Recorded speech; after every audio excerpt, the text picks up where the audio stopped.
เองในเรื่องของการจะไปติดโรคนะสำหรับท่านผู้ฟังที่เป็นโรคนี้แล้วก็ต้องป้องกันตัวเก่าเนาะ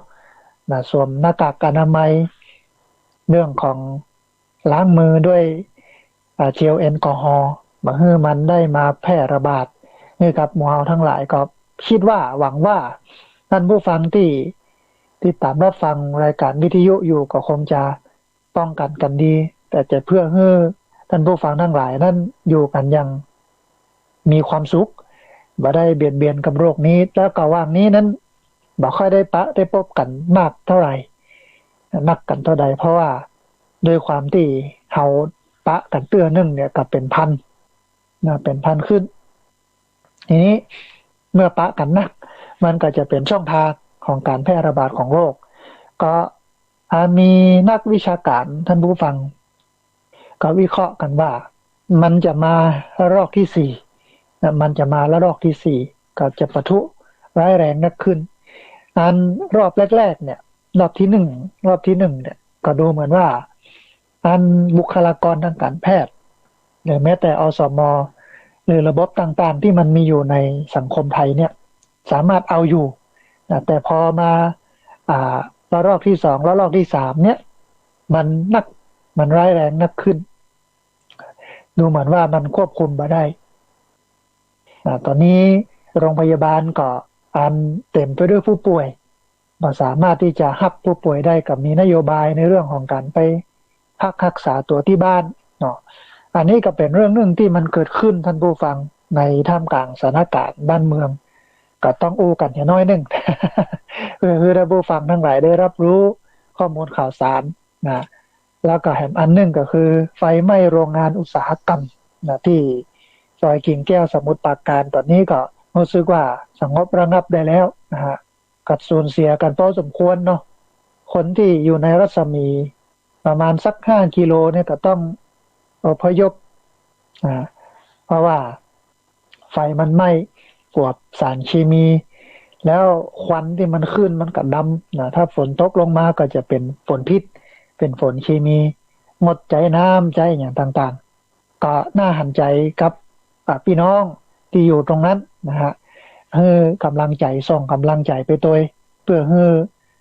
พี่น้องมีชีวิตอยู่ต่อนะมีชีวิตอยู่ต่อเดินไปข้างหน้าก้าวไปข้างหน้ามีความอดทนนะเขาก้าวพ้นข้ามผ่านสถานการณ์ที่มันเป็นวิกฤตไปได้ชีวิตเขาก็จะดีขึ้นท่านผู้ฟังมันก็จะดีขึ้นเขามีภูมิคุ้มกันนักขึ้นมีความแข็งแกร่งนักขึ้นก็ถ้าใครเจอปัญหานักก็ถ้าสามารถนะก้าวพ้นข้ามผ่านมันมาได้ก็จะมีบทเรียนนักขึ้นนะฮะทำให้เขานั้นสามารถอยู่รอดปลอดภัยในสังคมที่มันเป็นปัญหานี้ได้นักขึ้นท่ามกลางความซับซ้อนของสังคมท่านผู้ฟังวันนี้สังคมมันมีความทุกข์ที่มันซับซ้อนมาเหมือนยุคก่อนหรอกอยากกินพักกับข้าวปลาอยากกินปลากับลงหนองเนี่ยทำไมเราก่อนนะเมื่อเดี๋ยวนี้อยู่ที่กาดมด ไปหาปลาที่หนองก็บ่ค่อยมีละไปหาพักในป่าถ้าเป็นชีวิตของคนกรุงเนี่ยก็บ่มีเลยแต่ถามบ้านนอกคอกนาเฮาก็พอได้มีได้หันเนาะพอที่จะเอามากินมานี่ได้แต่ถ้าเป็นชีวิตในกรุงเนี่ยบ่มีเลยชีวิตในปริมณฑลเนี่ยนี่ก็เป็นอันหนึ่งที่สังคมมันก้าวพ้นข้ามผ่านไปในยุคที่มีFacebook ในยุคที่มีไลน์เนี่ยมีไลน์นี่นะมันทำให้หันการเปลี่ยนแปลงอย่างหลายเรื่องเล็กละอ่อนก็ค่อนข้างที่จะดื้อขึ้น บ่สามารถที่จะควบคุมกันได้นะลูกหลานต่างเต้าอู้เอ่ยกันบ่ค่อยรู้เรื่องละอันคนละเพิ่นฮ้องว่าคนละเจนกันนะคนรุ่นนี้กับอันละอ่อนนี่นะบ่สามารถที่จะค่อนข้างนี่นะค่อนข้างที่จะบ่ค่อยเข้ากันบ่ค่อยไปด้วยกันได้โอ้กันบ่ค่อยรู้เรื่อง คนละโลกแต่ว่าเอาก็จำเป็นต้องอยู่ด้วยกันท่านผู้ฟังในสถานการณ์ต่างๆในความเป็นไปต่างๆมันก็จำเป็นต้องอยู่ด้วยกันในการเชื่อมคนสองวัยนี้นะ คนยุคเก่ากับคนยุคใหม่ที่เป็นไปด้วยกันในการธรรมะมันก็จะเป็นตัวเชื่อมคนสองกลุ่มเนี่ยมันเดินไปนะไปด้วยกันทั้งหน้าเดินเคียงคู่กันไปเดินโอบกอดกันไปนะมามิตรภาพนี้มันมีความก้าวหน้ามีความยาวนะเหมือนถนนมิตรภาพ ถนนมิตรภาพนะที่สายอีสานเนี่ยนะมันก็ยาวไปทั้งหน้า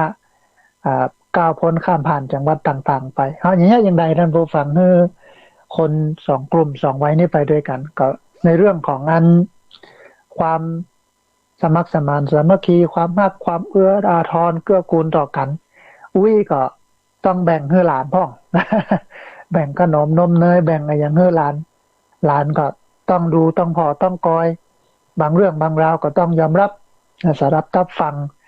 เสียงที่มาจากวิซึ่งเป็นผู้มีประสบการณ์นักที่จริง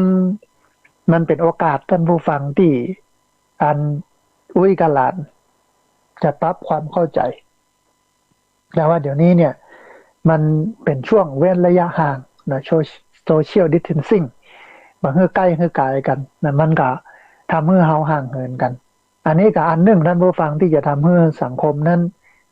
มันอยู่ด้วยกันอย่างมีความสุขทีนี้ท่านผู้ฟังมาอู้กันถึงเรื่องของเฮา มาต่อที่ธรรมนูญชีวิตของเจ้าพระคุณสมเด็จพระพุทธโฆษาจารย์ประยุทธ์โตที่จะเอามาอู้มาให้ท่านผู้ฟังทั้งหลายได้ฟังกันในวันนี้คิดว่าวันนี้ก็น่าจะจบเรื่องธรรมนูญชีวิตละนะแล้วก็ในสัปดาห์ต่อไปอาจจะเอาเรื่องของอันมงคล38ประการมาอู้มาให้ท่านผู้ฟังทั้งหลายได้ฟังกันวันนี้มงคลชีวิตนะได้มาพบกันท่านผู้กับท่านผู้ฟังแห่งอันส่วนหนึ่งนะถ้าหากว่าในอาทิตย์นี้เนี่ยธรรมนูญชีวิตสิ้นสุดลงเตือนหน้าก็มงคลชีวิตได้มาพบกันแต่ว่าในตอนท้ายนี้เนี่ยเอาธรรมนูญชีวิตมาอู้มากับท่านผู้ฟังทั้งหลายได้ฟังกันเป็นตามก่อนนะท่านผู้ฟังมาถึงตอนที่16นะของธรรมนูญชีวิตอู้กันถึงเรื่องคนที่จะคบคนที่จะหาท่านผู้ฟัง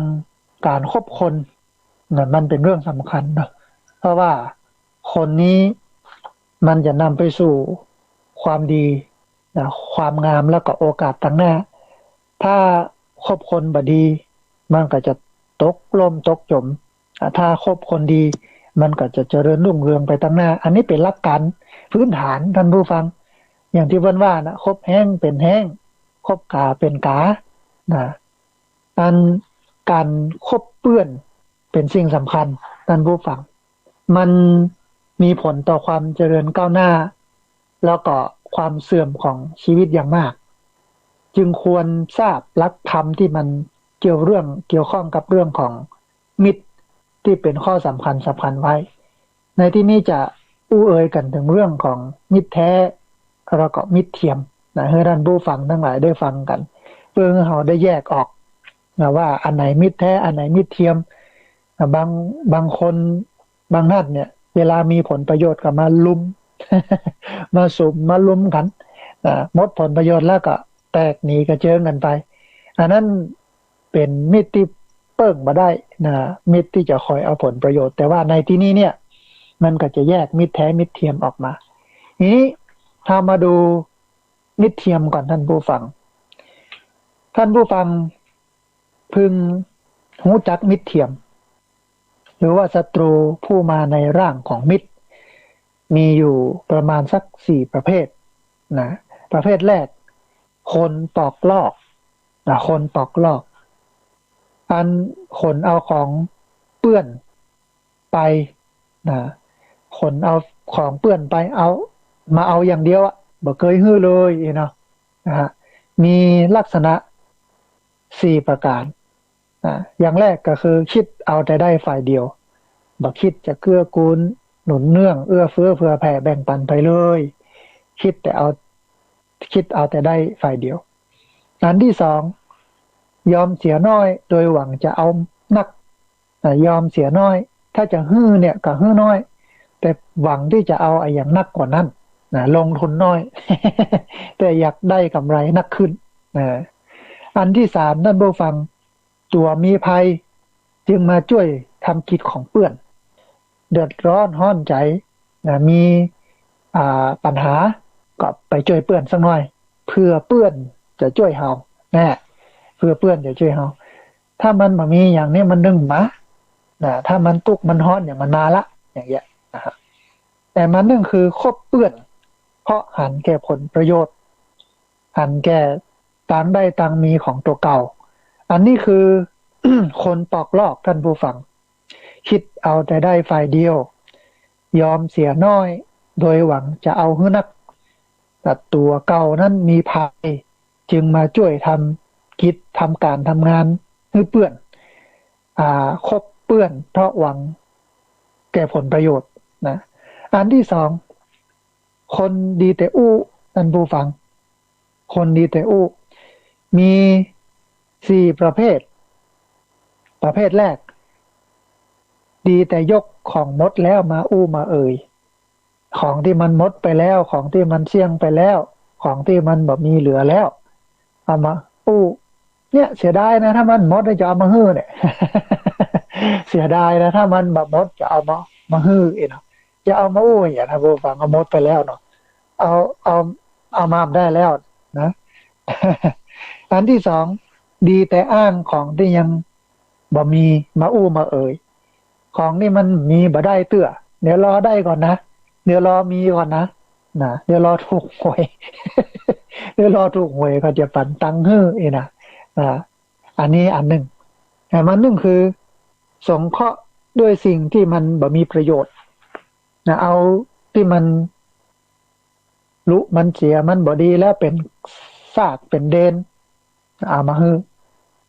เหมือนว่ามีน้ำคิดน้ำใจเอามาแบ่งปันที่แท้แล้วใจประโยชน์บ่ได้ละสำหรับตัวเก่านะก็เอาไปให้เปิ้นนะแต่มันนึ่งคือเปื้อนเมื่อเปื้อนมีเรื่องที่จะต้องแก้ไขมีปัญหาที่จะต้องแก้ไขก็อ้างเหตุขัดข้องมันติดการติดงานไปช่วยบ่ได้นะงั้นอย่างอีมันไปบ่ได้แต่เด้อขอสุมาอภัยด้วยนะอันนี้คือคนดีแต่อู้ท่านผู้ฟังอันแรกดีแต่ยกของมดแล้วมาอู้มาเอ่ยอันที่สองดีแต่อ้างของที่บ่มีมาอู้มาเอ่ยอันที่สามสงเคราะห์ด้วยสิ่งที่มันบ่มีประโยชน์อันที่สี่เมื่อเปื้อนมีปัญหา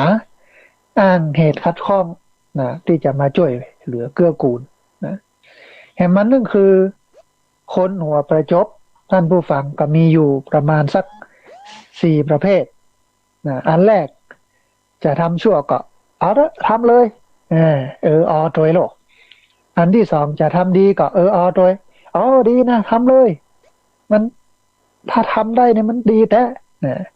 อันที่สามนี่ต่อหน้าสรรเสริญโลกอันที่สี่เนี่ยรับหลังนินทา อันนี้คือมิตรหัวประจบสอพอจะทำชั่วก็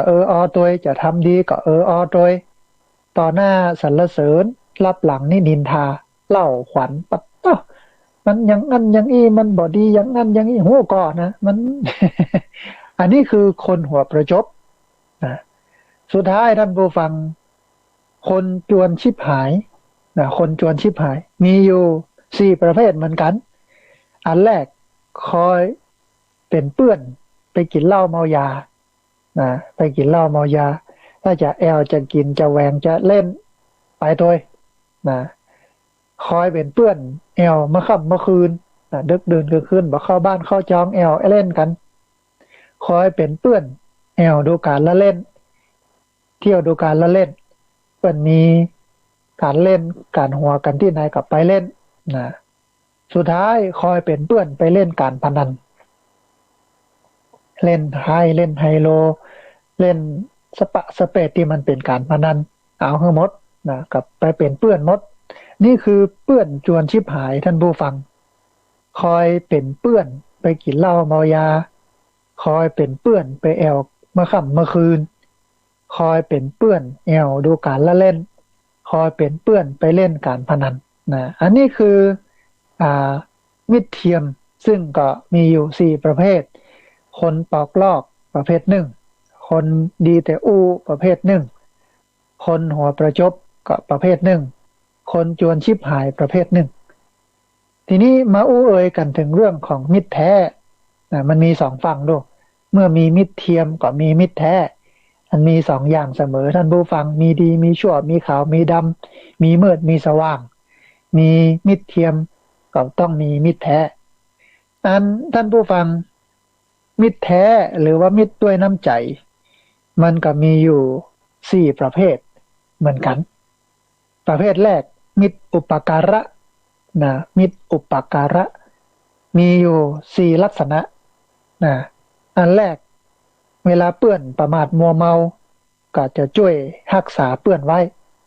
อันแรกนะเวลาเปื้อนประมาทมัวเมาก็ช่วยรักษาเปื้อนไว้อันที่สองเปื้อนประมาทช่วยรักษาทรัพย์สินของเปื้อนนะตกหล่นหายไปที่ไหนยังได้เอาวางเหี้ยวางหายหรือเมาเหล้าเมายาไว้เหี้ยไว้หายที่ไหนก็เก็บไว้ให้เอามาคืนนะอันที่สามเมื่อเปื้อนมีภัยเป็นที่เปิ้งที่อิงของเปื้อนได้เวลามีปัญหาก็มาปรึกษาหารือมาอู้มาเอ่ยมาช่วยเหลือเกื้อกูลแบ่งปันกันได้นะฮะแต่มันหนึ่งคือมีกิจจำเป็นนะมีกิจจำเป็นช่วยออกทรัพย์ให้เกินกว่าที่ออกปากเวลาเปื้อนมาหยิบยืมเงินทองของใจก็เอาเลยยืม500ได้ปัน ยืมปันได้2 ปันอย่างเงี้ยเอาเฮือได้นะฮะอันนี้ก็คือมิตรอุปการะมิตรอุปการะมีอยู่4 ประการแฮมประการหนึ่งมิตรร่วมสุขร่วมทุกข์ก็มีอยู่4 ประการอันแรกเนี่ยบอกความลับแก่เพื่อนมีความลับอย่างใดก็บอกกับเพื่อนไว้อันที่สองรักษาความลับของเพื่อนมีความลับอย่างใดก็รักษาไว้บ่ให้ได้คนอื่นได้รู้ได้เข้าใจอันที่สามมีพยานอันตรายกับบละบ่ทิ้งลุยด้วยกันไปด้วยกันกินด้วยกันอยู่ด้วยกันเนาะอันที่สี่แม้ชีวิตก็สละได้แม้ชีวิตก็สละฮื้อได้อันนี้คือมิตรร่วมสุขร่วมทุกข์ท่านผู้ฟังข้อที่4เนี่ยมันหายากนะ ส่วนใหญ่ก็อันบอกมีพยานอันตรายบละทิ้งเนาะแต่บัญญัติมาตายกันเพื่อกันเนี่ยมันก็ยากอยู่นะในยุคนี้เนาะมิตรอุปการะมิตรร่วมสุขร่วมทุกข์บอกความลับแก่เพื่อนรักษาความลับของเพื่อนมีภัยอันตรายกับบละทิ้งแม้ชีวิตก็สละให้ได้นะแต่มันนึงคือมิตรแนะนำประโยชน์มิตรแนะนำประโยชน์ข้อแรกจะทำชั่วจะทำเสียหายก็คอยห้ามตามไว้บดีเนี้ยเด้ออย่าไปเนี้ยนะบดีเนาะห้ามไว้อันที่สองแนะนำสนับสนุนให้ตั้งอยู่ในความดีอันไหนเป็นเรื่องที่ดีก็ชวนทำไปวัดไปวาถือศีลกินทานเนี่ยทำอันเรื่องบาปเรื่องบดีบดักทั้งหลายทั้งปวงก็ละเว้นไปอันที่สามได้ฟังได้หู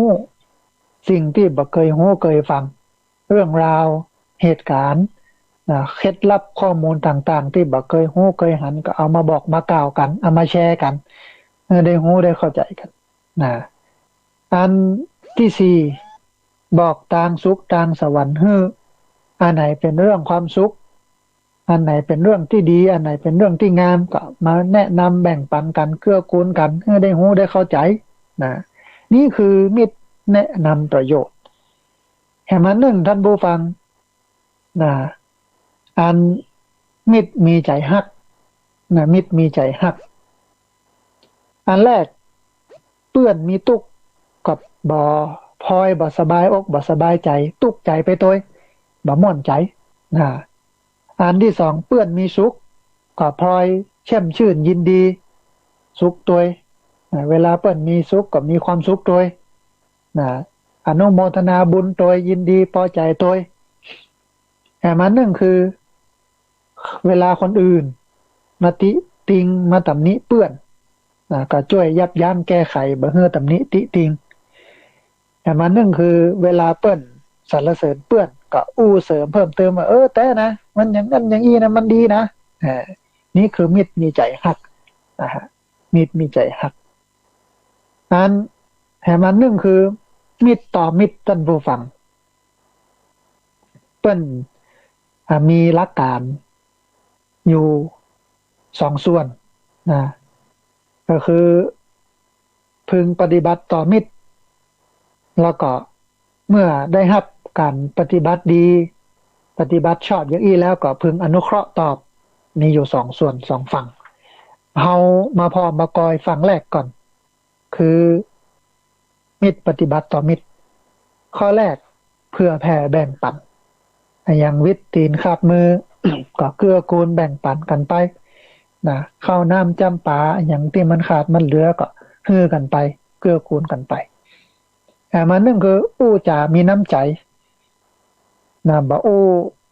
ฮือมันเสียน้ำใจอู้ดีนะฮือมันรักษาน้ำใจกันไว้นะฮะแต่มันนึงคือช่วยเหลือเกื้อกูลกันแต่มันนึงคือมีตนเสมอก็คือร่วมสุขด้วยกันมัน เวลาตอนที่บ่มีอะไรหยังตกต่ำลำบากก็อยู่ด้วยกันกินด้วยกันอย่างเงี้ยก็เวลาขึ้นก็บ่ดูถูกเปื้อนก็เหมือนเดิมเป็นเปื้อนกันคอยช่วยเหลือเกื้อกูลกันเห็นมาหนึ่งคือซื่อสัตย์จริงใจคือท่านผู้ฟังการคบกันไม่ว่าจะอยู่ในสถานะใดก็ตามไม่ว่าจะเป็นพ่อแม่กับลูกเปื้อนกับเปื้อนแฟนกับแฟนความสำคัญ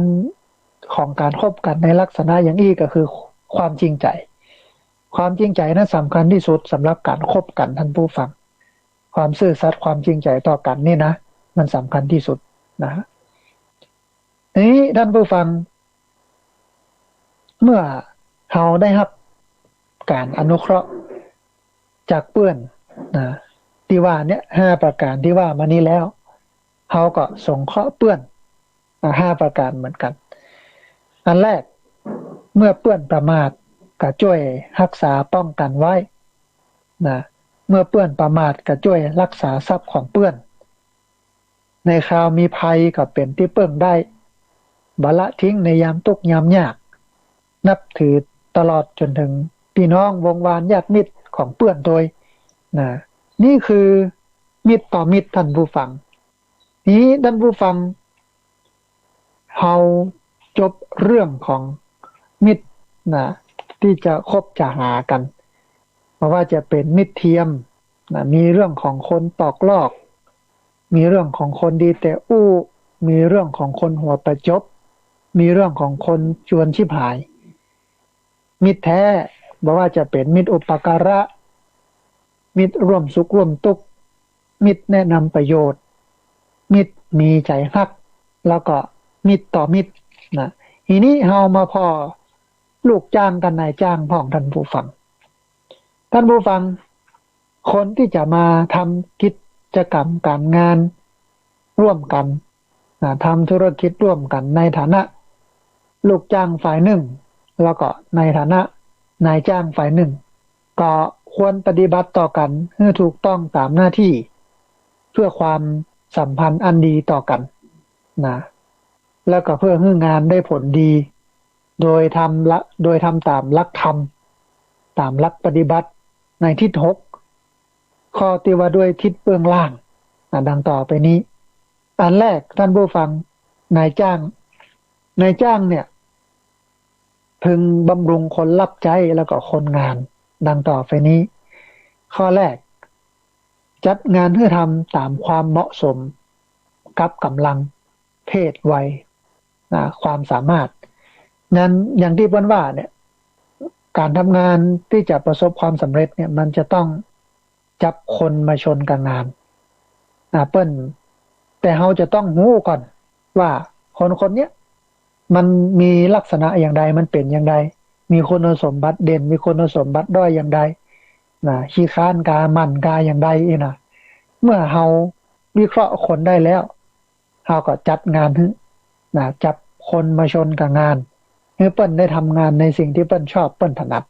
นะอันนี้ข้อแรกอันที่สองคือ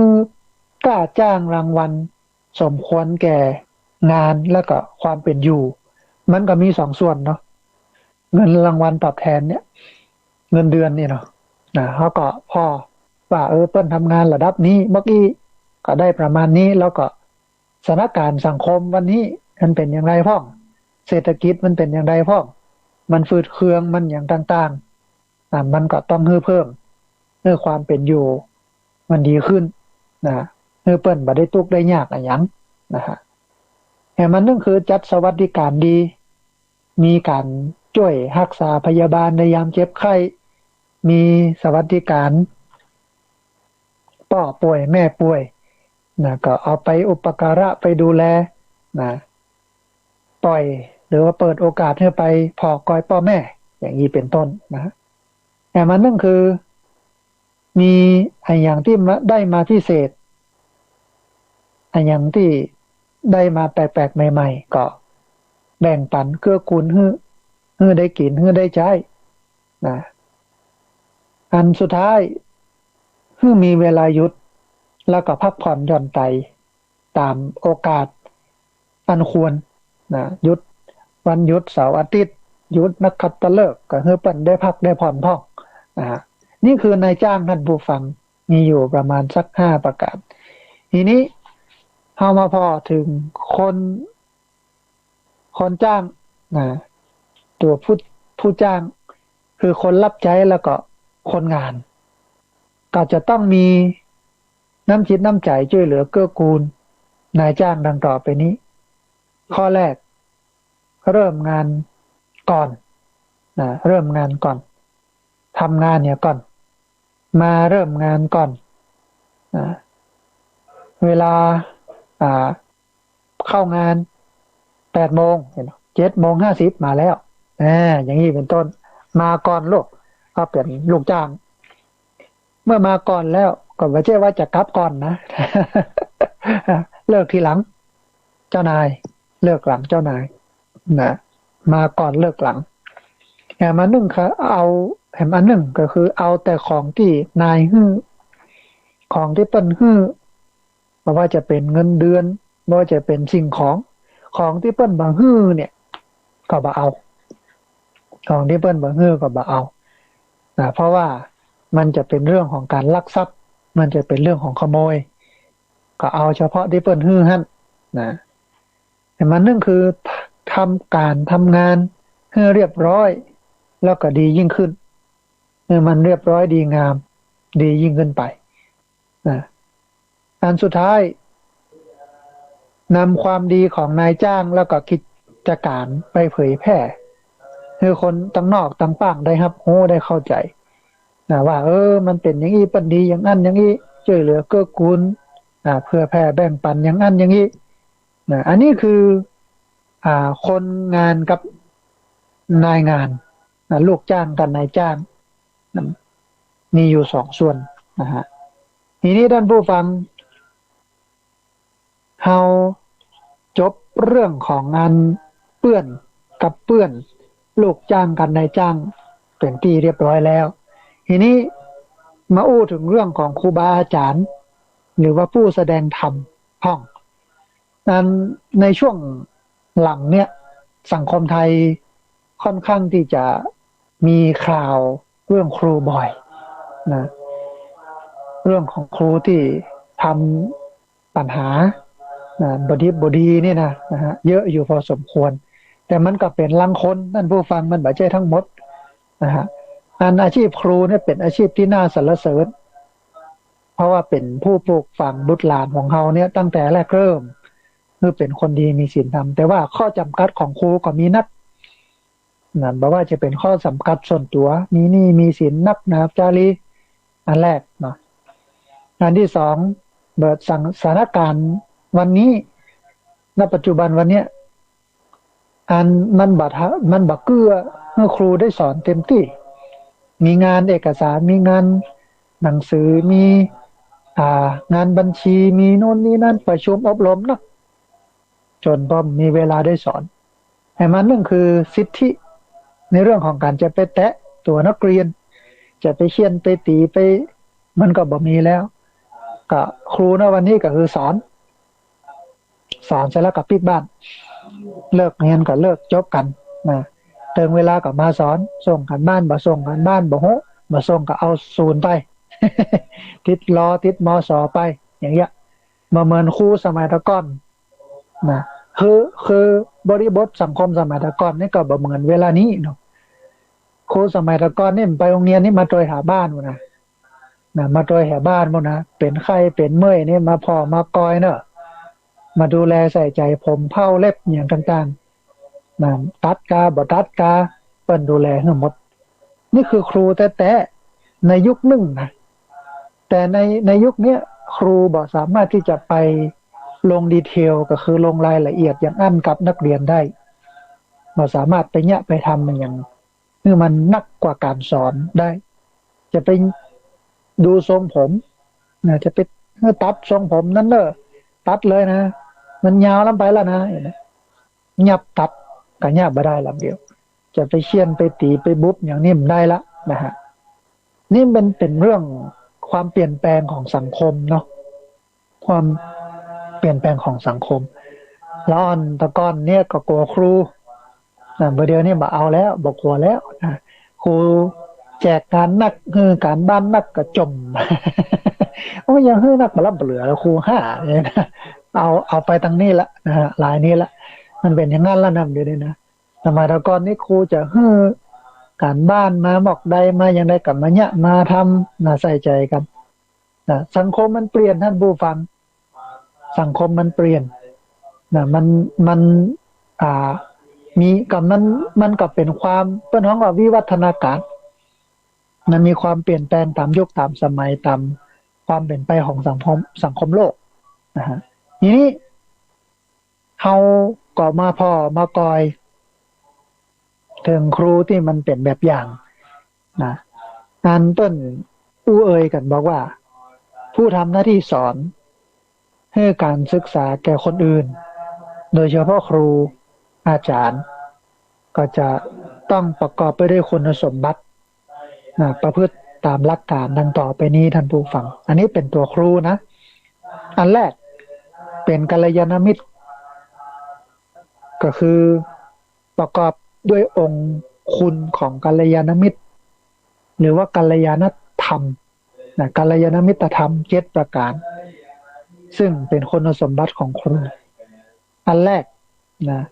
ปิโยนาฮักคือมีความกรุณาใส่ใจคนแล้วก็ประโยชน์สุขของเขาเข้าถึงจิตถึงใจสร้างความรู้สึกสนิทสนมเป็นกันเองจวนใจคนห้ำคนเฮียนเนี่ยอยากเข้าไปปรึกษาหารือกับตัวเก่าอยากไปไต่ถามตัวเก่าอันนี้คือปิโยนะครับน่าฮักมีความกรุณามีมิตรมีจิตใจเป็นมิตรเมตตาใส่ใจคนแล้วก็ประโยชน์สุขของคนเข้าถึงจิตถึงใจคนสร้างความรู้สึกสนิทสนมเป็นกันเอง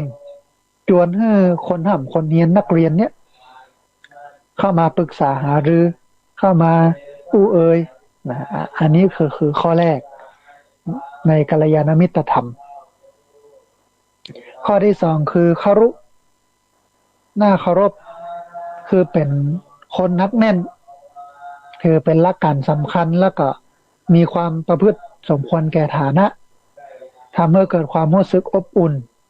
เป็นที่เปิ้งที่อาศัยปลอดภัยมีความเคารพยำเกรงน่าเคารพยำเกรงนี่คือเคารพเมื่อเจ็บกินเหล้าเมายาไปเรื่อยได้นะครูนี่นะฮะอันที่3คือภาวะนิโย ก็คือน่าเจริญใจคือมีความรู้สึกจริงใจทรงภูมิปัญญาแท้จริงแล้วก็เป็น ผู้ฝึกฝนปรับปรุงตัวเองเสมอเป็นที่น่ายกย่องเอาอย่างทำเมื่อสิทธิ์เอ่ยอ้างแล้วก็ลำลึกนึกถึงด้วยความซาบซึ้งมั่นใจแล้วก็ภาคภูมิใจเวลาอู้ถึงครูคนนี้มีภาวะนิโยด้วยมีความน่าเจริญใจจ ชื่นใจแต่ครูเขาเนี่ยดีนะเหล้าบ่กินบุหรี่บ่สูบสั่งสอนดีมีหลักการมีเหตุผลนะอย่างนี้เนาะ แต่มันนั่นคือวัดตาวัดตานี่ก็คือรู้จักอู้ให้ได้ผลคือรู้จักชี้แจงให้เข้าใจรู้ว่าเมื่อใดควรจะอู้อย่างใดคอยแนะนำ ว่ากล่าวตักเตือนเป็นที่ปรึกษาที่ดีอันนี้คือวัดตารู้จักอู้นะคอยชี้แนะชี้นำสั่งสอนอบรมนะเวลาไหนควรอู้เวลาไหนบอกควรอู้เวลาไหนควรอู้เรื่องนักเวลาไหนอู้เรื่องเบาๆอันนี้คือวัตตาแต่มันนั่นคือวัจนคโมนะวัจนคโมคืออดทนต่อถ้อยคำคือพร้อมที่จะรับฟังคำปรึกษาซักถามไม่ว่ามันจะย่อยจุกจิกถามนั่นถามนี่ถามที่ถามย่อย ตลอดจนอดทน ต่อคำล่วงเกินแล้วกับคำวิพากษ์วิจารณ์ต่างๆได้ตัวอดทนฟังบ่เบื่อหน่ายบ่เสียอารมณ์นะมีความอดทนว่าถึงแม้จะมีคำล่วงเกินมีคำวิพากษ์วิจารณ์นะออกมาก็อดทนอันนี้คือวัจนคโมอดทนต่อถ้อยคำพร้อมรับฟังคำปรึกษานะแม้ว่ามันจะจุกจิกต่างๆก็อดทนเอานะฮะแต่มันนั่นคือคัมภีรัญจะกะถังกัตตาคัมภีรัญจะกะถังกัตตาแถลงเรื่องล้ำลึกได้คือกล่าวชี้แจงเรื่องต่างๆที่มันยุ่งยากลึกซึ้งให้มันเข้าใจง่ายเอาเรื่องยากมาเป็นเรื่องง่ายแล้วก็สอนศิษย์ให้ได้เรียนรู้เรื่องราวที่มันลึกซึ้งขึ้นไปแถมเรื่องที่มันเป็นเรื่องวุ่นวายเรื่องที่มันซับซ้อนซ่อนเงื่อนลึกซึ้งก็เอามาอู้ให้เข้าใจง่ายมาแปลงให้เข้าใจได้ง่ายขึ้นอันนี้คือคัมภีรัญจะกะถังกัตตาแต่มานึ่งก็คือโนจัตถาเนนิโยชะเยโนจัตถาเนนิโยชะเนคือบัจักนำไปในที่มันบดีบางามที่มันเป็นเรื่องเสื่อมเสียเรื่องเลวไหลบ่สมควรบ่ควรจะจักบ่ควรจะดึงไปในทางนั้นนะอันนี้คือข้อที่มันเป็นเรื่องของกัลยาณมิตรกัลยาณมิตรธรรม7ประการสำหรับคุณครู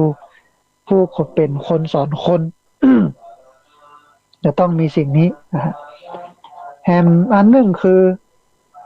นอกจากจะมีกัลยาณมิตรธรรม7ประการแล้วท่านผู้ฟังครูควรที่จะมีความตั้งใจประสิทธิ์ความรู้โดยตั้งตนอยู่ในธรรมของผู้แสดงธรรมที่เปิ้นฮ้องว่าธรรมะเทศกถาธรรม5ประการธรรมะเทกธรรม5ประการอันแรกอนุบุพิกถาสอนให้มีขั้นตอนถูกลำดับก็คือแสดงธรรมหรือว่าเนื้อหาตามลำดับความง่ายยากลุ่มลึกมีเหตุผลสัมพันธ์ต่อเนื่องกันไปโดยลำดับเอาตั้งแต่ง่าย ไปจนถึงลึกซึ้งเพื่อมันเข้าใจได้ทั้งสองส่วนนี่คืออนุบุพิกถาแสดงธรรมโดยง่ายอันที่สองคือปริญญายทัศวีปริญญายทัศวีคือจับจุดสำคัญมาขยายให้เข้าใจเหตุเข้าใจผลคือชี้แจงยกเหตุผลมาแสดงให้เข้าใจชัดเจนในแต่ละแง่ในแต่ละประเด็นอธิบายยักเยื้องไปต่างๆให้พอกอยหันถึงความกระจ่างตามแนวเหตุแนวผลอธิบายไปตามเหตุตามผลเมื่อมันอยู่ในเหตุในผลยกตัวอย่างก็มีเหตุมีผลนะฮะแต่มันนั่นคืออนุทยตา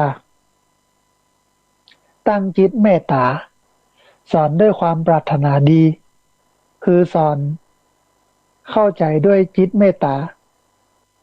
มุ่งจะทำให้เกิดประโยชน์แก่ผู้รับคำสอนคือคนรับคำสอนเนี่ย ได้ประโยชน์นะ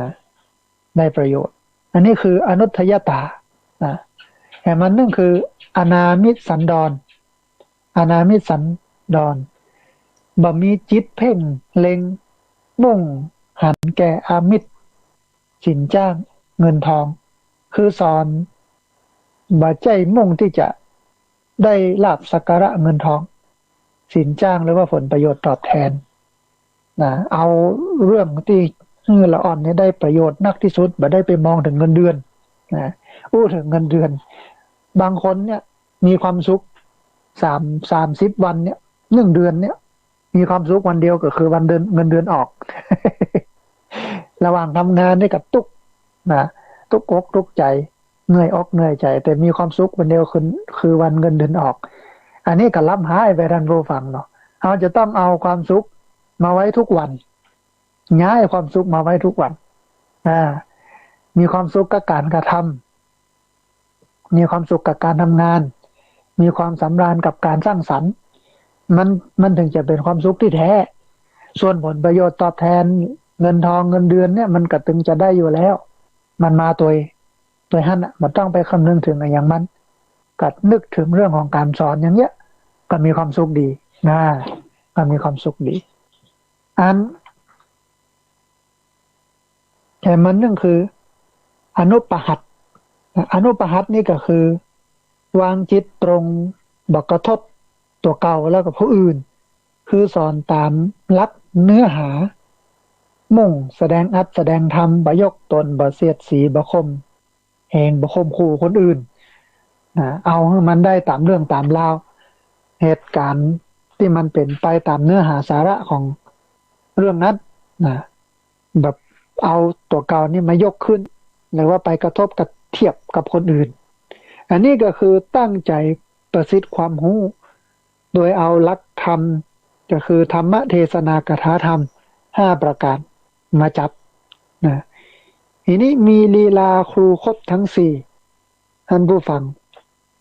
มีลีลาครูครบทั้ง4คือครูที่จะสามารถมีลีลาของนักสอน4 ประการเนี่ยมันจะต้องปฏิบัติตามหลักธรรมดังต่อไปนี้อันแรกก็คือสันทัศนานี่ก็คือจี้ฮือชัดจะสอนอะไรอย่างก็แจ้งแสดงเหตุแสดงผลแยกแยะอธิบายให้คนฟังเนี่ยเข้าใจแจ่มแจ้งดังเหมือนกับการจูงมือไปพอหันกับตาจูเหมือนกับจูงมือไปพอหันกับตาสอนอย่างใดให้เหมือนกับจูงมือไปพอให้หันกับตาอันนี้อย่างแรกคือสันทัศนาอันที่2คือสมาปัฏนานี่คือจวนให้ปฏิบัติท่านผู้ฟังก็คือสิ่งใดควรทำก็บรรยายให้มองพอกอยหันความสำคัญแล้วก็ทราบซึ้งในคุณค่าหันเป็นแท้เป็นว่าจนผู้ฟังได้ยอมรับอยากจะลงมือปฏิบัติอยากจะลงมือทำตัวเหมือนที่ว่ามาเนี้ยอันนี้ก็คือสัมมาปทามันนึงคือสมุตเตชนาเร้าใจให้กล้าคือปลุกใจให้คึกเกิดความกระตือรือร้นมีกำลังใจเข้มแข็งขึ้น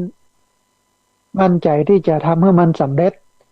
บ่กลัวเหน็ดกลัวเหนื่อยหรือว่ายากลำบากเร้าใจเอาแต่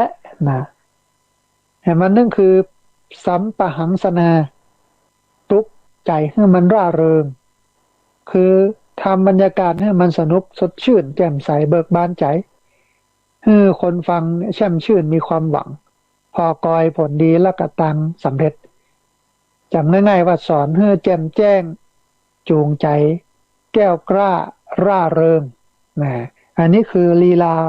ครูทั้ง4ครูที่มีลีลาทั้ง4เนี่ยก็คือสอนให้แจ่มแจ้งจูงใจแก้วกล้าร่าเริงเป็นครูที่เน็ตท่านผู้ฟัง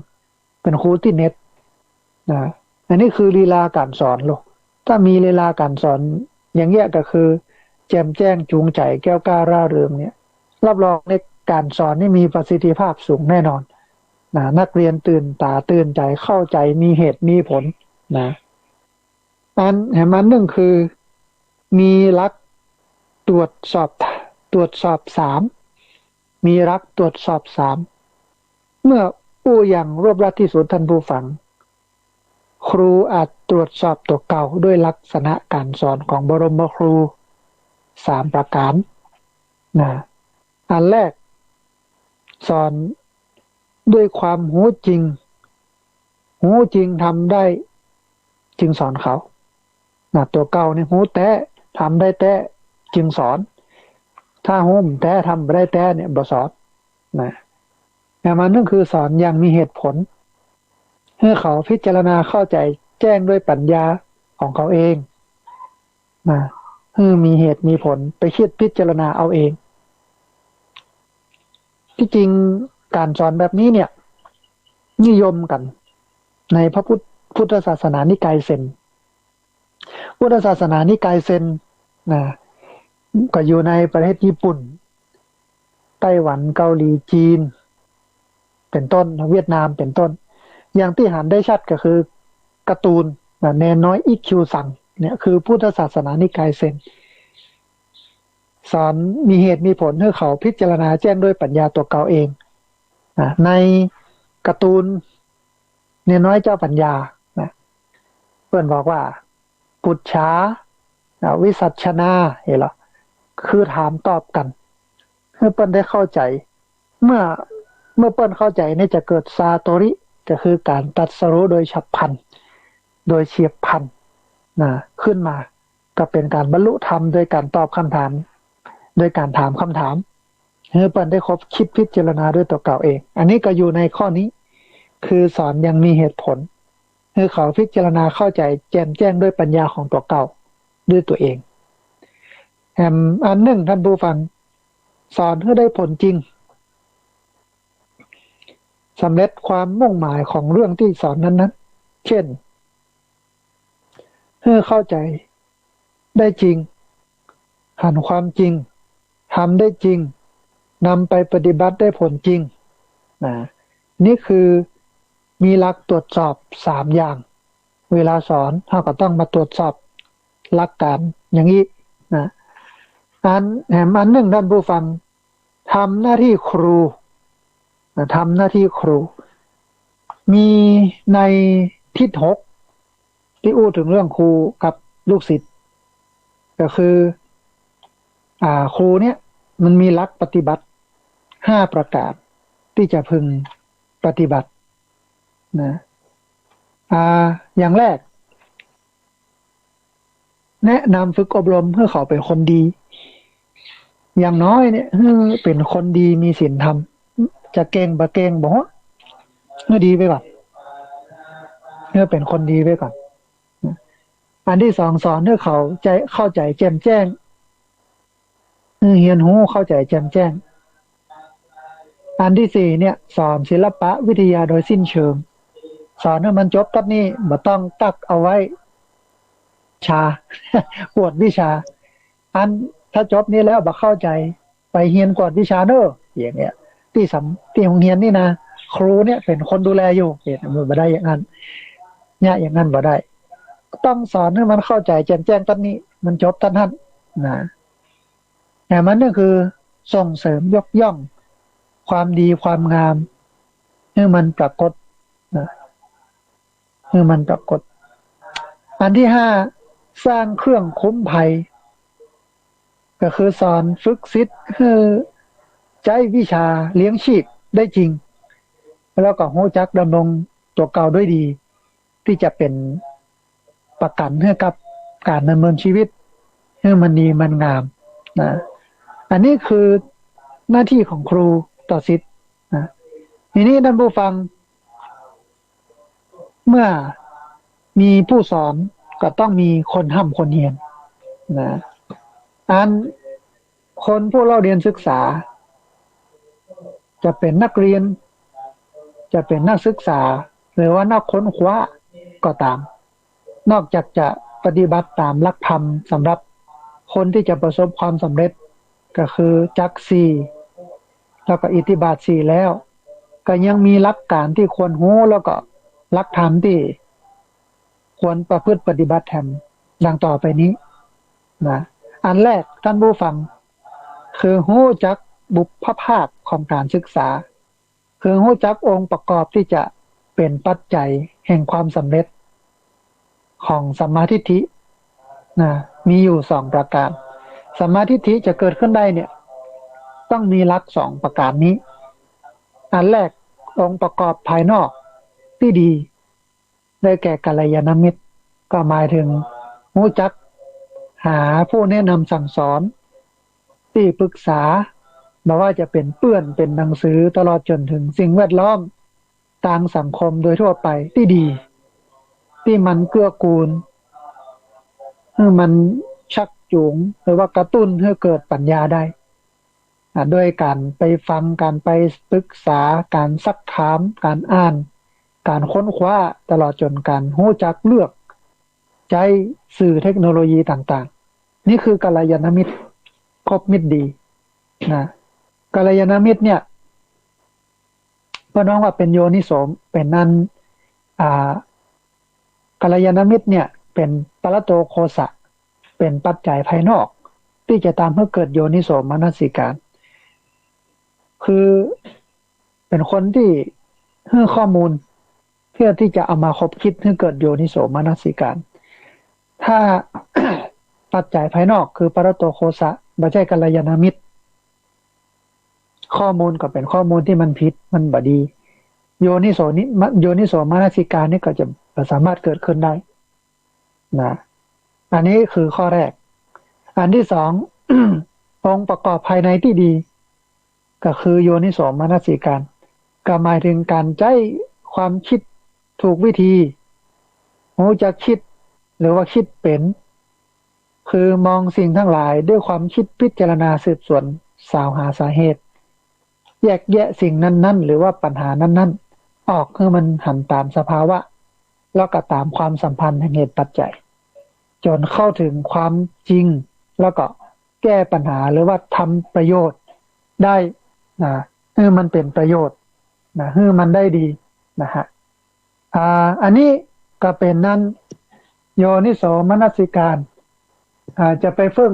ปั้งปิดไฟตะเนออันนี้เป็นโยนิโสมนสิการมันจะเกิดขึ้นได้นะ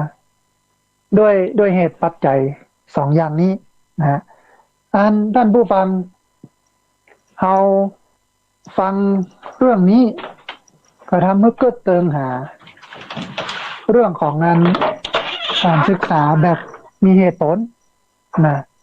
ทำให้เข้าใจในเรื่องของเหตุของผลได้ว่ามันต้องมีปัจจัย2อย่างโยนิโสมนสิการแล้วก็กัลยาณมิตรมีกัลยาณมิตรที่ดีนะมีความคิดภายในที่มันดีมันก็เป็นประโยชน์ให้เรามันทำให้เรานั้นได้กำกึดได้ประโยชน์หลากหลายอันนี้ก็เป็นนั้นเบื้องต้นของการศึกษาหรือว่าสัมมาทิฏฐิมันเกิดขึ้นได้ก็ต้องอาศัยปัจจัย2ประการนี้นะเพราะว่าจะเป็นนั้นกัลยาณมิตรแล้วก็โยนิโสมนสิการมันหนึ่งคือมีหลักประกันของชีวิตที่พัฒนาท่านผู้ฟังเมื่อเฮารู้หลักของบุพภาคของการศึกษา2อย่างนี้แล้วก็พึงปฏิบัติในชีวิตพร้อมกับสร้างคุณสมบัติอื่นแถม5ประการที่มีในตัวเก่ารวมเป็น7ประการที่ป้าน้องว่าแสงเงินแสงทองของชีวิตที่มันดีงามหรือว่ารุ่งอรุณของการศึกษาที่พระพุทธเจ้านั้นทรงเปรียบว่าเหมือนแสงอรุณเป็นบุพนิมิตแห่งอาทิตย์อุทัยเพราะว่าเป็นคุณสมบัติต้นทุนที่เป็นหลักประกันว่าจะทำให้ก้าวหน้าไปในการศึกษาแล้วก็ชีวิตจะพัฒนาสู่ความดีงามและความสำเร็จที่สูงแล้วก็ประเสริฐอย่างแน่นอน มีดังต่อไปนี้ท่านผู้ฟังอันแรกแสวงหาแหล่งปัญญาแล้วก็แบบอย่างที่ดีอย่างที่ว่านะคบแห้งเป็นแห้งคบกาเป็นกาก็ต้องแสวงหาแหล่งปัญญาแล้วก็แบบอย่างที่ดีอันที่สองมีวินัยเป็นฐานของการพัฒนาชีวิตมีวินัยเป็นฐานของการพัฒนาชีวิตชีวิตจะก้าวหน้าได้นั้นต้องมีวินัยเป็นฐานถ้าขาดวินัยแล้วชีวิตก้าวหน้ายากสเปะสปะบ่เป็นระบบระเบียบนะแห่งมันนึ่งคือมีจิตใจใฝ่หูใฝ่สร้างสรรค์ใฝ่หูใฝ่สร้างสรรค์อันที่สี่มุ่งมั่นฝึกตัวเก่าจนเต็มสุดภาวะที่ความเป็นคนจะเข้าถึงได้นะมุ่งมั่นฝึกฝนตัวเก่าเต็มสุดภาวะที่ความเป็นคนจะถึงได้แห่งมันนั่นคือยึดถือหลักเหตุปัจจัยพอกอยอันยังตามเหตุตามผลนะอันนี้เกิดมาจากเหตุนี้ผลนี้เกิดมาจากเหตุนั้นนะแห่งมันนั่นคือตั้งอยู่ในความแบบประมาทแล้วก็ข้อสุดท้ายคือฉลาดคิดแยบคายเมื่อได้ประโยชน์แล้วก็ความจริงอันนี้คือรุ่งอรุณของการศึกษานะเป็นบุพภาคของการศึกษาก็มีอยู่ประมาณ7ข้อนะแห่งอันหนึ่งคือทำตามหลักเสริมปัญญาที่เปิ้นฮ้องว่าวุฒิธรรม4ประการท่านผู้ฟังมีอย่างพ้องอันแรกสัพปุริสังเสวะเสวนาผู้รู้ไปเสาะหาพอกอยคนที่เปิ้นหูเข้าไปศึกษาเข้าไปอู้เอ่ยเข้าไปเฮียนหูไปปรึกษาตัวนะเอาใจใส่สดับตับฟังคำบรรยายคำแนะนำสั่งสอนแสวงหาความรู้ทั้งจากตัวบุคคลโดยตรงจากหนังสือสื่อมวลชนตั้งใจตั้งใจเฮียนค้นคว้ามันปรึกษาสอบถามเพื่อเข้าถึงความรู้ที่แท้จริงอันนี้คือสัพปุริสังเสวะอันที่สองคือสัทธรรมะสวนะฟังดูคำสอนคือเอาใจใส่สดับตับฟังกรรมบรรยายกรรมแนะนำสั่งสอนแสวงหาความรู้ทั้งจากตัวบุคคลโดยตรง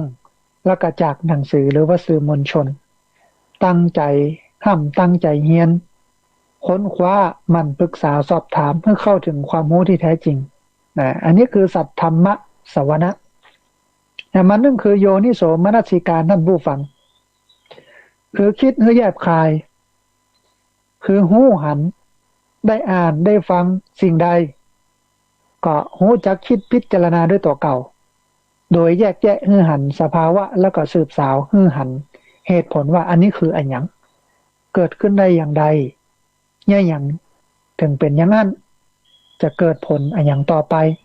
มีข้อดีมีข้อเสียหรือว่ามีคุณมีประโยชน์อย่างใดก็ถึงวันนี้เนี่ยท่านผู้ฟังระยะข้อมูลปฏิกูลข่าวสารมันนักไม่ว่าจะเป็นใน Facebook ว่าจะเป็นใน LINE บอกว่าจะเป็นในทีวีมีขยะข้อมูลปฏิกูลข่าวสารมันนักหนาจารีแต่ผ่องปลอมผ่องข่าวเรื่องนั้นเรื่องนี้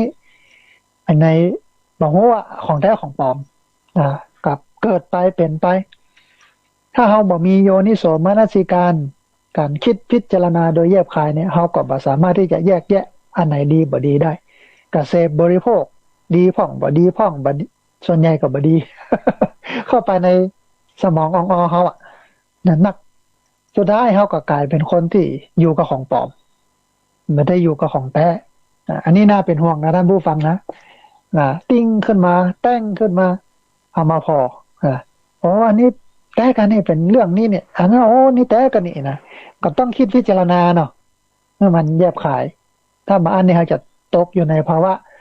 เสพขยะข้อมูลปฏิกูลข่าวสารนะให้มาเนื่องท่านผู้ฟังในวุฒิธรรม4ประการก็คือธรรมานุธรรมปฏิบัติก็คือการปฏิบัติให้มันถูกหลักนำสิ่งที่ได้เล่าเรียนรับฟังแล้วก็ตริตรองหันชัดเจนแล้ว ไปใจหรือว่าปฏิบัติลงมือทำให้มันถูกต้องท่านผู้ฟังตามหลักความมุ่งหมายให้หลักย่อยสอดคล้องกับหลักใหญ่ข้อปฏิบัติย่อยสอดคล้องกับจุดหมายใหญ่ปฏิบัติทำอย่างรู้เป้าหมายนะให้มันเข้าถึงให้มันชัดเจนนี่คือวุฒิธรรม4ประการนะแห่มันหนึ่งท่านผู้ฟังแห่มันหนึ่งคือศึกษาให้เป็นพหูสูตรศึกษาให้เป็นพหูสูตรคือจะศึกษาเล่าเรียนห้ามเฮียนอะไรอย่างเนี้ยก็จะต้องทำตัวเก่าให้เป็นพหูสูตรในด้านนั้นโดยการสร้างความรู้ความเข้าใจให้มันแจ่มแจ้งชัดเจนถึงขั้นครบองค์คุณของความเป็นพหูสูตรก็คือคนที่ได้เห็นมานักสดับตับฟังมานักเป็นคนคงแก่เรียนมีอยู่5ประการท่านผู้ฟังข้อแรกพหูสุตตาฟังมากนะฟังมานักคือเล่าเรียนสดับตับฟังหูหันอ่านสั่งสมความรู้ในด้านนั้นไว้นักหนาจารีกว้างขวางลึกซึ้งอันนี้คือพหูสูตรนะพหูสุตตาฟังมานักอ่านนักพอนักนะอันที่สองคือทะตาจำได้คือจำลักหรือว่าสาระได้ทรงจำเรื่องราวหรือว่าเนื้อหาสาระไว้อย่างแม่นยำอ่านแล้วพอแล้วฟังแล้วจำนะให้เข้าใจให้แจ่มแจ้งให้ชัดเจนนะแต่มันนั่นคือวจะสตาปริจิตาคือคล่องปากท่องบนหรือว่าอู้อยู่เสมอจนคล่องแคล่วชัดเจนใครสอบถามก็ชี้แจงแถลงไขได้ให้มันคล่องปากแต่มันนั่นคือมนัสสานุเปกขิตาคือเจนใจคือใส่ใจนึกกึดถึงก็เจนอกเจนใจนึกถึงครั้งใดก็ปรากฏเนื้อหาข้อความนั้นๆขึ้นมาสว่างชัดเจนพอกอยให้มันชัดเจนนะแต่มันนึ่งคือทิฏยาสุปฏิวิทาครบได้โดยทฤษฎีคือเข้าใจความหมายแล้วก็เหตุผลแจ่มแจ้งลึกซึ้งรู้ที่มาที่ไปเหตุผลแล้วก็ความสัมพันธ์ของเนื้อหาแล้วก็รายละเอียดต่างๆได้ชัดเจนนะอันนี้คือองค์คุณแห่งพหูสูตรฟังนักจำได้คล่องปากเจนใจคบคิดได้โดยทฤษฎี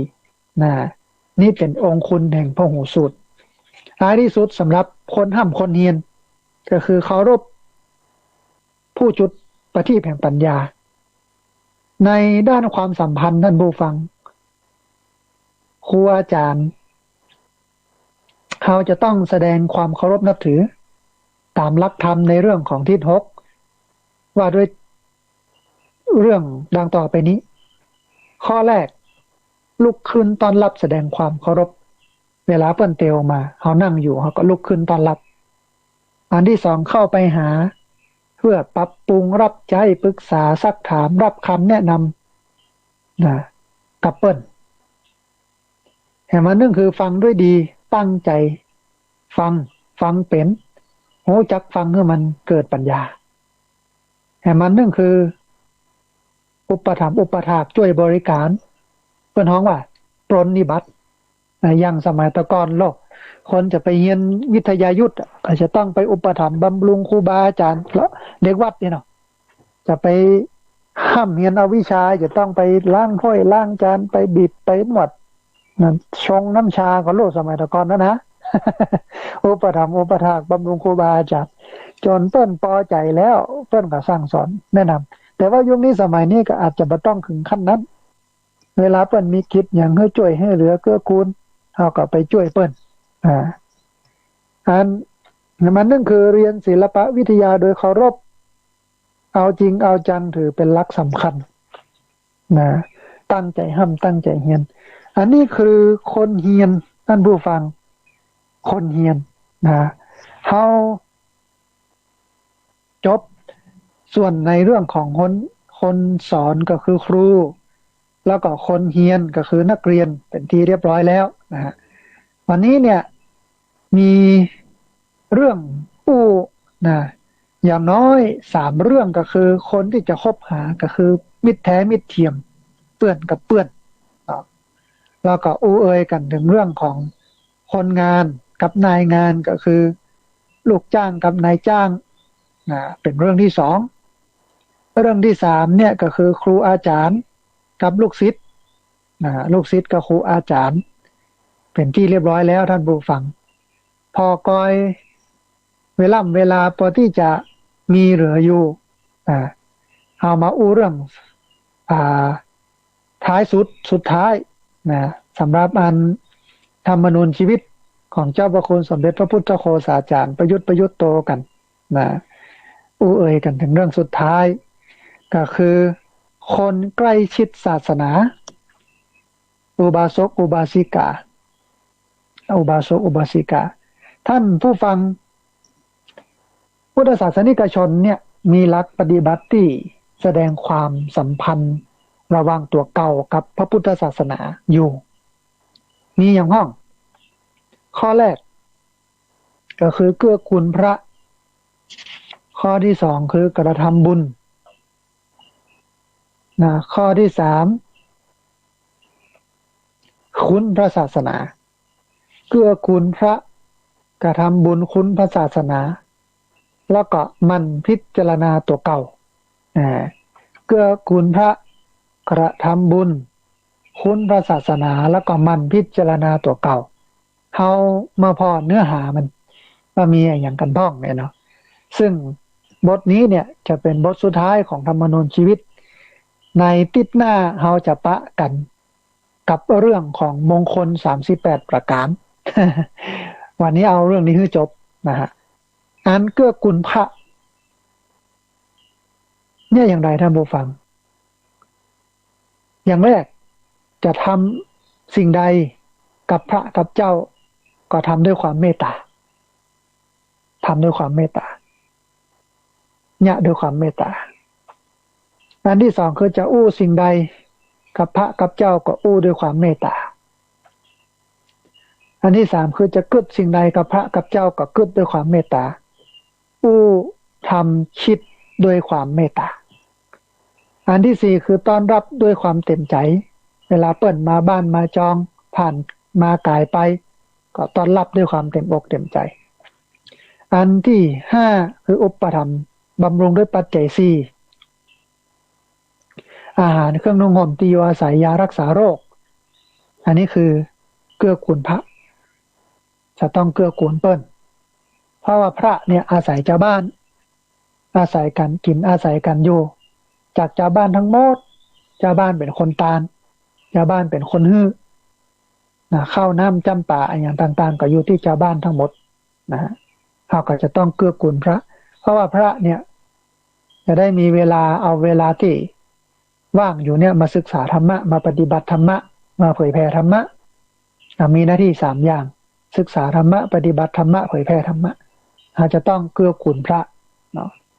อันที่สองคือกระทำบุญคือทำความดีด้วยวิธีการต่างๆที่ฮ้องว่าบุญกิริยาวัตถุมีอยู่10ประการท่านผู้ฟังแต่ที่จริงเนี่ยมีอยู่3ประการแต่ว่าพระอัฏฐกถาจารย์ครูบาอาจารย์เปิ้นก็เพิ่มเติมเข้ามาแห่ง7ข้อเป็น10ก็ตกเป็นบุญกิริยาวัตถุ10มีอย่างพ่องขั้นแรกก็คือทานทำบุญด้วยการให้ปันสิ่งของอันนี้เป็นเรื่องของการทานอันที่สองคือเรื่องศีลทำบุญด้วยการรักษาศีลหรือว่าประพฤติดีปฏิบัติชอบอันที่สามภาวนาทำบุญด้วยการภาวนาคือฝึกฝนอบรมจิตใจให้มันเจริญด้วยสมาธิแล้วก็ปัญญาอันที่สี่คืออัปปัจจยนามัยทำบุญด้วยการประพฤติสุภาพอ่อนน้อม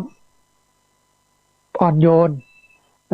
อย่างที่เพื่อนว่าเนี่ยอ่อนโยนแต่ไม่อ่อนแอแข็งแกร่งแต่ไม่แข็งกระด้างความรู้เป็นอำนาจมารยาทเป็นเสน่ห์นี่หรออันความอ่อนโยนเนี่ยความอ่อนน้อมเนี่ยบ่ใช่ว่าผู้น้อยจะพึงปฏิบัติต่อผู้ใหญ่ตอนนั้นผู้ใหญ่ก็พึงปฏิบัติต่อผู้น้อยตัวคือเมื่อตัวมีอำนาจมีความเป็นใหญ่เป็นตัวแล้วก็บ่เอาความเป็นใหญ่เป็นตัวเนี่ยไปกดขี่ข่มเหงไผใจมันอย่างถูกต้องชอบธรรมนะอันนี้จะถือว่าอัปปัจจยนามัยก็คือแค่ประพฤติตัวอ่อนน้อมถ่อมตนเนี่ยก็ได้บุญละอิดนานะฮะแต่มันนึ่งคือวิยาวัจจะใหม่ทำบุญโดยการขนขวายรับใช้ให้บริการบำเพ็ญสาธารณประโยชน์อันนี้คือวิยาวัจจะใหม่ช่วยเหลือเกื้อกูลอย่างต่างๆก็ได้บุญนะได้บุญแต่มันนั่นคือปฏิทานใหม่ทำบุญโดยการให้คนอื่นมีส่วนร่วมในการทำความดีในการทำบุญในการทำความดีของเรานะแต่มันนั่นคือปัตตานุโมทนาใหม่ทำบุญด้วยกันพลอยยินดีในการทำความดีของคนอื่นเวลาคนอื่นเปิ้นทำความดีเปิ้นได้ดิบได้ดีเจริญก้าวหน้าก็อนุโมทนายินดีพอใจตัวยินดีด้วยเนอะนะแต่ว่าเวลาเฮาเอ่ยว่ายินดีตัวเนอะเนี่ยปากกว้างๆนะ ยินดีตัวเนอะอีนะจะไปอันคบเคี้ยวนะยินดีตัวเนอะยังบ่ได้เนอะต้องปากกว้างๆกว้างเท่าใดดีเท่าอัน นี่คือการอนุโมทนาปัตตานุโมทนาใหม่ทำบุญด้วยกันพลอยยินดีในการทำความดีในการได้ดีของคนอื่นไม่ใช่ว่ามันได้กันย้อนอันมันเฉลียนายนั่นกะลิ้นกระดาษทรายน้ำลายสลักนั่นกะชอบครับพี่ดีครับผมเหมาะสมครับท่านนั่นกะมันถึงได้ดีไม่ใช่อย่างนั้นนะถึงแม้ว่าจะยังได้ไปยังได้ก็ตามนะเพื่อนได้ดีก็อนุโมทนานะฮะแต่มันนั่นคือธรรมเทศนาใหม่ทำบุญด้วยกันธรรมสวนะใหม่ขออภัยธรรมสวนะใหม่ทำบุญด้วยการฟังธรรมคือการศึกษาหาความรู้ที่มันปราศจากโทษมันเป็นประโยชน์อย่างท่านผู้ฟังกำลังติดตามรับฟังรายการธรรมาภิวัตน์เนี่ยก็ได้ประโยชน์ได้บุญด้วยนะแค่ฟังธรรมเนี่ยเปิดวิทยุฟังธรรมเนี่ยก็เป็นบุญเป็นกุศลละเพราะว่ามันจะลงจิตใจให้มันใสมันดีมันปราศจากมลมนทินคือกิเลสโลภความโลภลดลงความโกรธลดลงความหลงลดลงอันนี้ก็เป็นข้อเท็จจริงนะบางคนก่อนที่จะมาฟังธรรมเนี่ยก่อนที่จะมาตั้งศีลกินตั้งธรรมเนี่ยเป็นคนที่ขี้โคตรเป็นคนขี้มิ่งเนี่ยบอกก้อยมาศึกษาธรรมะมาปฏิบัติธรรมะความมิ่งความโคตรนั่นมันก็ลดน้อยถอยลงมันถูกระงับยับยั้งด้วยศีลสมาธิปัญญาทำให้โคตรน้อยลงจนกลายเป็นคนละคนไปเลยก็มีนะอันนี้คือธรรมะสวนะใหม่ทำบุญด้วยการฟังธรรมนะแต่มันนั่นคือธรรมะเทศนาใหม่ท่านผู้ฟังทำบุญด้วยการสั่งสอนธรรมให้ความรู้ที่มันเป็นประโยชน์อย่างที่อาตมาภาพเอาธรรมะมามาเอ่ยท่านผู้ฟังทั้งหลายได้ฟังทุกวันอังคารในช่วงเวลา 4:00 จนถึง 7:00 เนี่ยนี่แหละธรรมะเทศนาใหม่ทำบุญด้วยการแสดงธรรมเอาเรื่องราวสาระต่างๆมามาเอ่ยให้ท่านผู้ฟังติดตามเมื่อได้ติดตามรับฟังเรื่องที่บ่เคยฟังบ่เคยหูบ่เคยเข้าใจก็ได้หูได้เข้าใจได้ฟังสำหรับเรื่องที่เคยฟังเคยได้ยินมาแล้วก็ได้ยินแถมชัดขึ้นเข้าใจแจ่มแจ้งลึกซึ้งนักขึ้นในแง่มุมต่างๆนะอันนี้คือธรรมะเทศนาไหมอาตมาก็ได้บุญเหมือนกัน ทำบุญด้วยการแสดงธรรมแต่มันนั่นคือทิฏฐุชุกรรมทำบุญด้วยการทำความกึศความหันให้มันถูกต้องรู้จักมองพอกอยสิ่งทั้งหลายตามความเป็นจริงเพื่อเป็นสัมมาทิฏฐิก็คือพอกอยสิ่งทั้งหลายว่ามันเกิดจากเหตุจากผลทำดีได้ดีทำชั่วได้ชั่วบาปมีจริงบุญมีจริงมองแบบเหตุผลคิดแบบเหตุผลนี่คือกระทำบุญนะอย่างสองอย่างไปแล้วเนาะท่านผู้ฟังเนาะคนใกล้ชิดศาสนาอุบาสกอุบาสิกาอันแรกคือเกื้อกูลพระอันที่สองคือกระทำบุญ อันที่สามคุ้นพระศาสนาท่านผู้ฟังคุ้นพระศาสนาคุ้นพระศาสนานี้เป็นอย่างไรท่านผู้ฟังอันข้อปฏิบัติสำหรับคนที่จะคุ้นพระศาสนาก็คือปฏิบัติตัวให้เคร่งขึ้นจากคนทั่วไปถึงขั้นเป็นอุบาสกอุบาสิกาก็คือผู้ใกล้ชิดพระศาสนาอย่างแท้จริงเนี่ยควรตั้งต้นอยู่ในธรรมที่เป็นไปเพื่อความเจริญของอุบาสกที่เปิ้นฮ้องว่าอุบาสกธรรมซึ่งมีอยู่7ประการข้อแรกท่านผู้ฟังบอกขาดการเยี่ยมเยือนพบปะพระภิกษุต้องไปปะไปพบไปพอไปกอยไปฟังพระเจ้าประสงค์ก็ไปดูสารทุกข์สุขดิบเปิ้นเป็นอย่างใดมาอย่างใดเปิ้นอยู่ดีก็เปิ้นเป็นไข้เป็นหวัดเป็นเมื่อยอะไรหยังแล้วก็ไปปรึกษาธรรมะเรียนรู้ธรรมะตัวเปิ้นอันนี้คือข้อแรกสำหรับคนที่คุ้นพระศาสนาอันที่สองคือบาละเลยการฟังธรรมหาโอกาสฟังธรรมแต่ท่านผู้ฟังที่ฟังอยู่นี่ละเลยแน่นอน ได้ฟังประจำถึงวันนี่ยอดเยี่ยมขนาดเป็นอุบาสกอุบาสิกาชั้นนำแท้นะเนาะอันที่สามคือศึกษาในอธิศีลคือฝึกฝนอบรมตัวเก่าเนี่ยคือมันก้าวหน้าในการปฏิบัติรักษาศีลขั้นสูงขึ้นไปก็คืออย่างแรกศีล5คือมันได้เคร่งครัดคือมันได้เข้าถึงคือได้ปฏิบัติจากศีล5แล้วก็ก้าวหน้าไปศีล8คือมันเคร่งครัดคือมันได้มีศีลมีธรรมคือศีลมันก้าวหน้าขึ้นจาก5เป็น8อย่างนี้เป็นต้นอันที่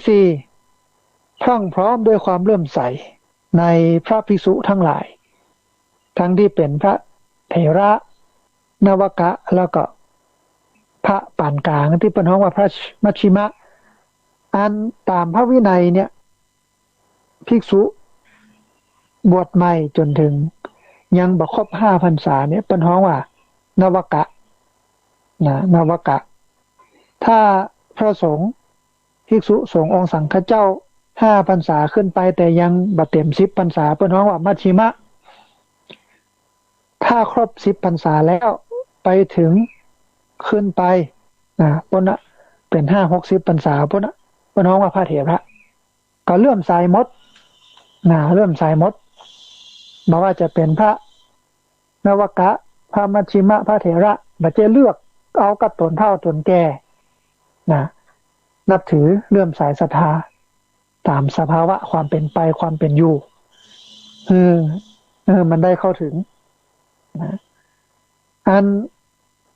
บางคนบางท่านก็เลือกนับถือแต่พระตนเฒ่าตนแก่ตนนุ่มวันนี้ก็เป็นตนแก่วันหน้านะถ้าเฮาบ่ช่วยกันดูแลพ่อกอยพระเนนเถรน้อยเนี่ย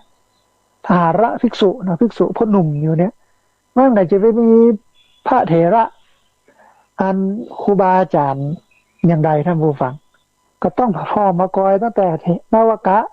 มัชชิมะแล้วก็เถระแต่ว่าอย่างน้อยเนี่ยเถระก็ดูแลพิเศษน้อยหนึ่งเพราะว่าอายุสังขารเป็นนักมีความเจ็บเป็นเย็นไข้เยอะก็พอกอยกันไปอันนี้ข้อที่4ข้อที่5ท่านผู้ฟังฟังธรรมโดยบ่ใจจะตั้งใจคอยจะจับผิดติเตียนเอามาตำหนิทีหลังฟังธรรมโดยจะจับจ้องเอาเรื่องที่มันกับเป็นข้อบกพร่องของเปิ้นผิดถูกก็เอามาตำหนิติติงอันนี้บ่ได้เนาะก็ฟังธรรมโดยบัดใจจะตั้งใจคอยจ้องจับผิดเอามาตำหนิติติงนี่คือข้อ5ข้อ6คือบ่แสวงหาทักษิณายภายนอกหลักธรรมคำสอนนี้คือบ่แสวงหาเขตบุญนอกพระพุทธศาสนาคือบ่ไปเปิ้งไอ้หยังที่มันนอกศาสนาบ่ไปเปิ้งไอ้หยังที่มันนอกศาสนาเฮาเป็นชาวพุทธเถรวาทเฮาก็อยู่กับพุทธเถรวาทนี่ก็คือพระพุทธพระธรรมพระสงฆ์หลักการที่มันเป็นเหตุเป็นผลบ่ไปเปิ้งเจ้าทรงองค์ผี บ่ไปจิเปิ้งหมอดูเจ้าแม่ตะเคียนเทพทรงร่างทรงต่างๆเฮาบ่เอาก็เอาพระพุทธพระธรรมพระสงฆ์เนี่ยเป็นตัวตั้งนะอันนี้คือเป็นคนคุ้นพระศาสนาเป็นอุบาสกอุบาสิกาตัวแท้นะถ้ามันเจ้ตัวแท้นี่กับเอาหมดอ่ะเจ้าแม่กวนอิมก็เอามันเจ้าแม่ตะเคียนก็เอาร่างทรงก็เอา แต่ถ้าเป็นชาวพุทธนะที่บอกว่าอุบาสกอุบาสิกาเนี่ยในธรรมะที่บอกว่าอุบาสกธรรมเนี่ยเปิ้นบ่เอาสิ่งเหล่านี้รู้เปิ้นเอาแต่เอาว่าหรออันข้อที่7การทำความสนับสนุนในพระศาสนานี้เป็นที่ตั้งเอาใจใส่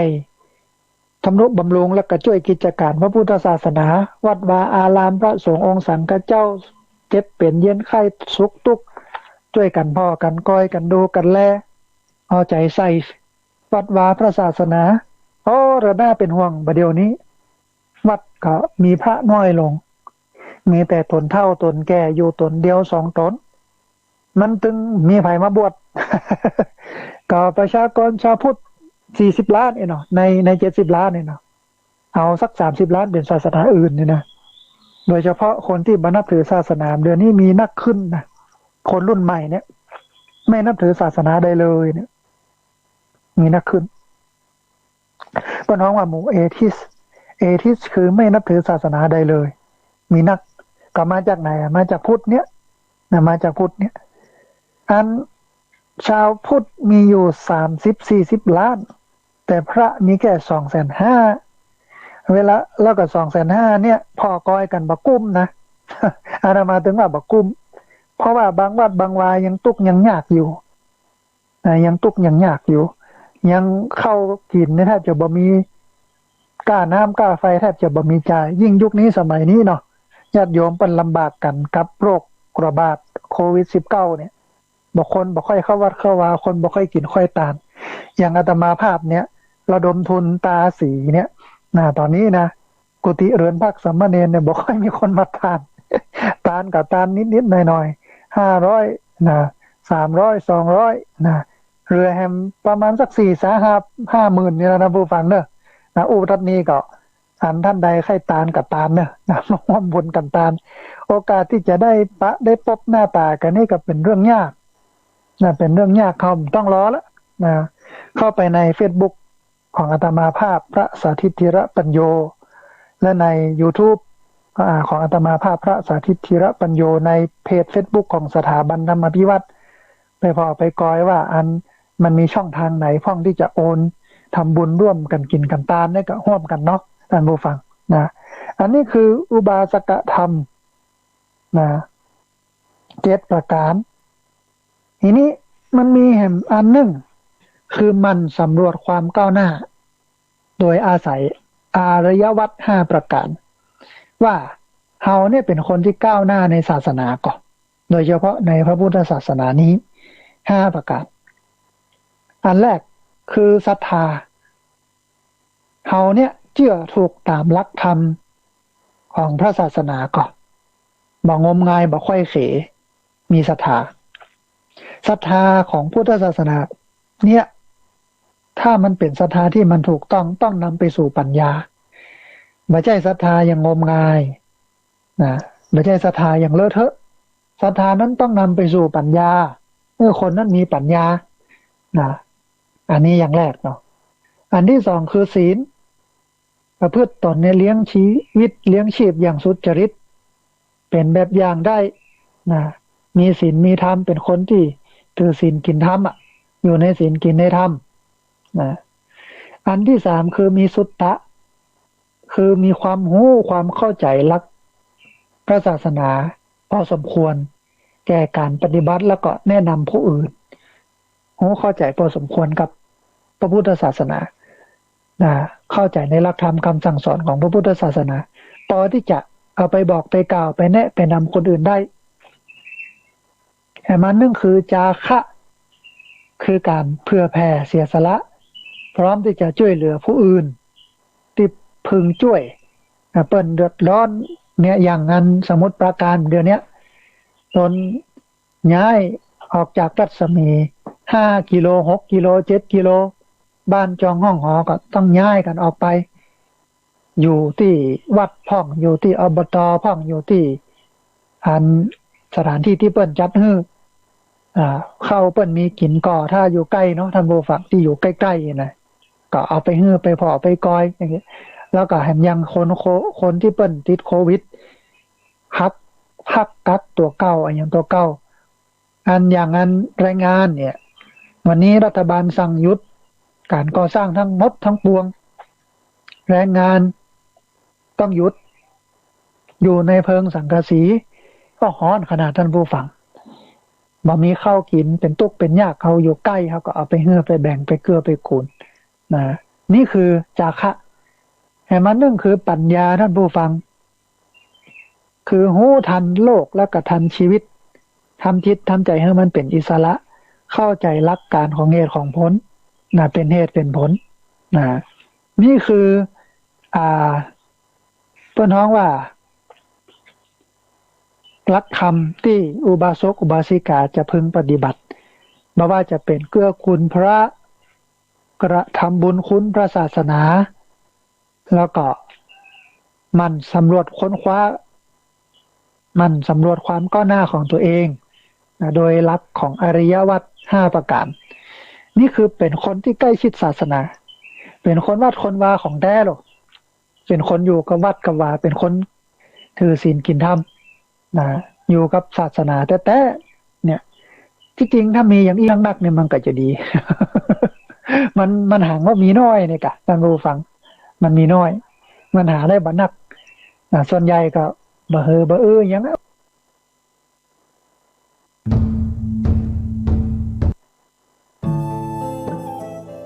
ท่านกำลังติดตามรับฟังสถานีวิทยุกระจายเสียงพระพุทธศาสนาแห่งชาติและสังคมคลื่นเพื่อการศึกษาพระพุทธศาสนาและวัฒนธรรมระบบ FM